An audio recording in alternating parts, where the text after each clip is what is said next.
네, 여러분 안녕하세요. 오늘은 혈액 투석을 하기 위해서 팔에 보통 수술하는 동정맥루 수술에 대해서 제가 지난주에 종합병원에 입원해서 수술을 했기 때문에 그 상세한 경험담에 대해서 좀 말씀드리겠습니다.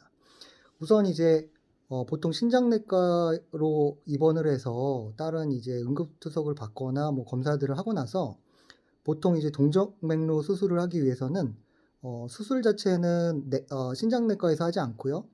외과에서 수술을 하십니다. 그래서 보통 이제 수술을 하기 전날이나 전전날에 외과에 방문을 해 가지고 수술하는 팔에 혈류 검사를 하게 됩니다. 보통 이제 수술하는 팔에 이 어깨에서부터 팔 목까지 해 가지고 어떤 혈관들이 있는지 이제 검사를 좀 기계로 하고요. 그래 갖고 혈관들을 검사한 다음에 그 혈관들을 수술할 때 집도의가 잘 수술할 수 있도록 겉에 이제 팔이 어깨부터 해 가지고 그 혈관의 사이즈나 어떤 그 혈관이 어떤 방식으로 퍼져 있는지에 대해서 사인펜으로 이제 팔에 좀 문신처럼 그림을 그리게 됩니다. 그래서 보통 그렇게 그림을 그리고 이제 수술하는 날까지 그 사인펜으로 그린 것들이 지워지지 않도록 관리하라고 말씀해 주시고요. 이제 수술하게 되면 수술하기 전날에 항생제를 이제 수술할 때 맞아야 돼서 항생제에 이제 어떤 반응이 있는지 검사를 좀 하게 되고요. 그래서 주사를 진피층에 좀 놓고 이 피부가 비풀어 오르는지 안 오르는지 뭐 이런 것들을 좀 검사하시고요. 저 같은 경우는 종합병원에서 수술을 했는데 뭐 감염 위험 때문에 그런지 몰라도 양쪽 겨드랑이에 제모를 다 직접 크림을 발라 가지고 제모까지 이제 실시를 했습니다. 그리고 그전에 닌게를 좀 빼고 있었는데 다시 이제 수술 전에 닌게를 꽂고 혹시 이제 수술 과정에서 발생할 수 있는 뭐 혈액이 뭐 부족해진다거나 이런 것들을 대비하기 위해서 이제 닌겔 준비를 했고요. 그래 갖고 이제 다음 날에 정해진 시간에 침대로 해 가지고 어 외과의 수술방으로 이동을 했습니다. 그래서 이제 동정맥류 수술을 받았는데 이 수술도 그 가슴의 응급 카테터 시술처럼 마찬가지로 전신 마취를 하지 않고요. 그 팔 쪽에 이제 수술할 부위에 보통 한 마취 주사를 2번 또는 3번 정도 마취 주사를 맞고 이제 바로 수술을 하게 되고요. 보통 이제 팔 쪽에 혈관을 검사를 해 가지고 그쪽 팔이 이제 만약에 여의치 않다 그러면은 반대팔로 이제 옮겨서 하기도 하지만 이제 정상적인 경우에는 오른팔잡이인 경우에 왼손팔 쪽에 이제 수술을 하게 되고 보통 혈관이 문제가 없는 경우는 그 손목이 시작하는 부위 쪽에 이제 한 3-4cm 정도 절개를 해서 혈관을 동맥과 정맥을 연결하는 수술을 하게 됩니다. 저 같은 경우는 여기 보시는 것처럼 요쪽 손목 시작하는 쪽에 한 3-4cm 정도 이제 수술한 부위가 있고 아직 아물지 않아 가지고 수술을 했고요. 수술을 할 때 이제 마취 주사를 맞고 나서 이제 팔을 벌리고 있으면 이제 집도의가 그쪽 부분 커팅을 하고 이제 뭐 혈관들을 연결하고 하는 수술들을 하게 되고 보통 수술 시간은 뭐 병원마다 상황에 따라서 다르겠지만 저 같은 경우는 딱 수술만 한 시간은 대략 한 1시간 정도였던 것 같고 근데 이제 수술방 앞에서 대기하고 또 수술이 끝난 다음에 뒤처리하고 나오는 시간까지 하면 전체 걸린 시간은 한 1시간 반 정도 된 것 같습니다.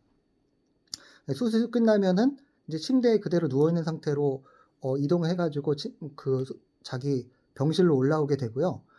수술한 다음에 뭐 바로 마취가 깬 다음에 이렇게 심하게 아프진 않은데 이제 팔을 그 안내해 주시는 거는 이제 팔을 여기 팔꿈치 쪽이 접히지 말게 하기 위해서 이제 팔을 쭉 펴고 있으라고 좀 하시고 그다음에 팔을 좀 주로 이렇게 들고 있으라고 하시거든요. 그래서 이제 팔을 내리면은 좀 팔이 아프고 팔을 계속 들고 있으시면은 그래도 좀 괜찮은 정도가 되고요. 그다음에 이제 수술하고 난 다음에는 수술에 관련된 어떤 약들을 좀 주시고 진통제도 이제 약으로 주시기 때문에 그 약을 먹으시게 되면은 크게 뭐 통증이 많거나 그러진 않으시고 바로 생활하는 데 문제는 없으실 것 같습니다.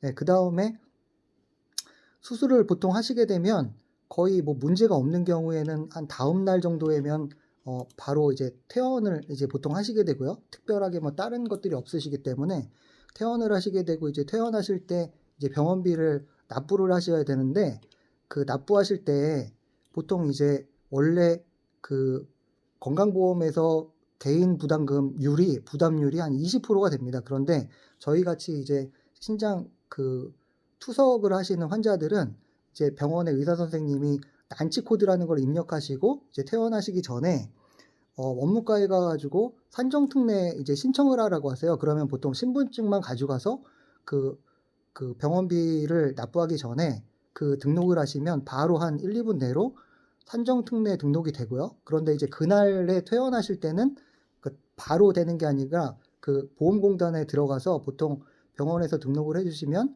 한 3, 4일 정도 후에 이제 등록이 완료됐다라는 문자를 받으시게 됩니다. 그래서 퇴원하는 날에는 개인 부담률을 20%로 해서 먼저 결제를 하시고 그 영수증을 가져가셨다가 보통 이제 외래로 다시 병원을 며칠이나 일주일 정도 있다가 이제 가시게 되는데 그때 이전에 결제하셨던 영수증하고 카드를 가져가시면 그 산정특례가 된 다음에 10%를 다시 환급을 받으실 수가 있습니다. 그러고 이제 앞으로 그 다음부터는 투석이나 어떤 여러 가지 그 동일한 병에 대해서 진료를 받으실 때 산정특례로 적용이 돼서 본인 부담률을 10%로 계속 받으실 수 있게 되는 겁니다.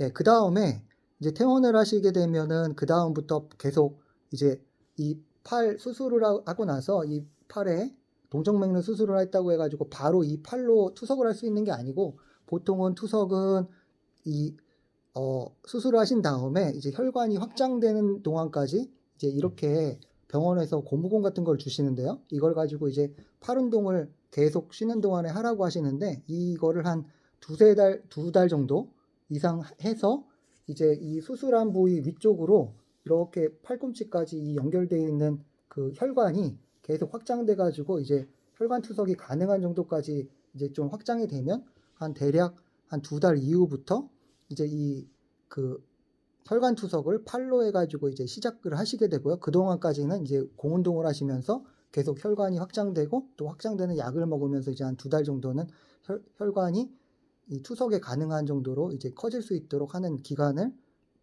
보내신다 이렇게 생각하시면 될 것 같습니다. 네, 그래서 그 2달 동안은 보통 이제 만약 응급투석 받으신 저 같은 환자분은 그 이제 집 근처에 그 동네 이제 투석병원으로 전원을 해서 거기서 이제 연달아서 투석을 받으시게 되고요. 만약에 응급투석이 필요 없으셔가지고 바로 동정맥류 수술만 하신 분들은 2달 동안 이제 투석 없이 대기를 하시고 이렇게 운동을 하시다가 2달 정도 후에 이제 정상적으로 혈액투석이 가능한 시점이 되면 이제 그 동네에 있는 내과나 자기가 다닐 병원에 가셔가지고 이제 투석을 시작하시면 되고요.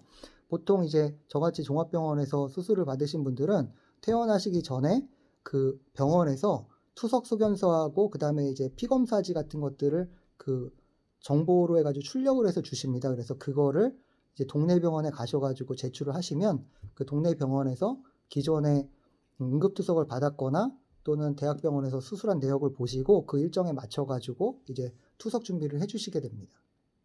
네, 그래서 저는 지금 이제 대학병원에서 한 1주 투석을 받고 응급투석을 받고 지금은 그 퇴원을 해서 집 근처에 있는 저희 집 근처 내과 병동에서 일주일 정도 이제 응급투석을 계속 받고 있는 중이고요. 저도 2달 동안 열심히 운동을 한 다음에 한 2달 정도 후에는 이제 응급 카테터가 아니라 이 팔에 투석을 하게 되고 이제 팔 투석이 몇 차례 정상적으로 진행됐다라고 하면 이제 응급 카테터는 이제 빼고 더 이상 이쪽 그 목 쪽에 있는 부분은 이제 사용하지 않게 되는 겁니다. 네, 그래서 저도 좀 기대 반 우려 반으로 이제 혈관 투석 나중에 할 수 있는 때까지 열심히 좀 혈관을 만들고 그 응급 투석을 이제 앞으로 해나갈 예정입니다. 여러분들도 좀 힘내시고요.